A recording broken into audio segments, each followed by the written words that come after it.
నీ కుటుంబంలో కూడా చాలా లోటుపాట్లు ఉన్నాయి కదా, కనీసం ఒక్కరోజైనా దేవుని పాదాలు పట్టుకుని ఎక్కెక్కి ఏడ్చి ఈ సమస్య నుంచి నన్ను విడిపించయ్యా, నా వ్యాపారాన్ని ఫలింపచేయ్యా, కుటుంబంలో ఉన్న ప్రతి ఆర్థిక ఇబ్బందుల నుండి విడిపించమని ఎప్పుడైనా ప్రార్థన చేస్తావు దేవుని బిడ్డ?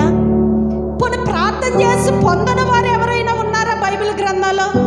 అన్న ఏడ్చి ప్రార్థన చేసింది, శ్రేష్టమైన బిడ్డను పొందుకుంది. దావీదు కుమారుడాను గుడ్డివాడు దేవుణ్ణి పిలిచాడు. ఓరకో ఓరకో అంటున్నారు ప్రజలందరూ కూడా, ఈయన ఓరకోట్ల పిలిచాడు. గుడ్డివాడిగా ఉండవలసిన వ్యక్తి చక్కటి కంటి చూపుని దేవుడిచ్చాడు.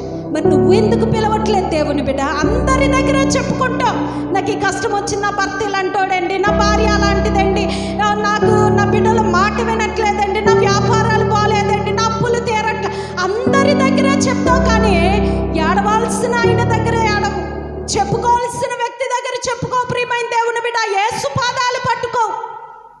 అమ్మ ఆరాధించండి, దేవునితో మీ సమస్యలు చెప్పుకోండి అంటే అప్పటికీ కూడా నువ్వు నోరు మెదపవు. కానీ దేవుని సన్నిధిలో ప్రేమ నేను అడిగానండి, చాలా విషయాల్లో అడిగితే దేవుడు ఒకటి కాదు రెండు కాదు దేవుని బిడ్డ చాలా కార్యాలు చేశాడు.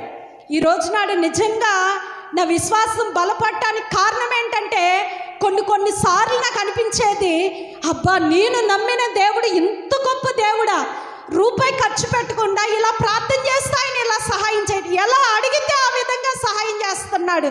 నిజంగా మన దేవుడు ఎంత గొప్పవాడని ప్రియమైన దేవుని బిడ్డ ఇంకా దేవునికి దగ్గరికి వెళ్ళటానికి ఆయన కార్యాలు నాకు సహాయపడ్డాయి. హల్లెలూయా.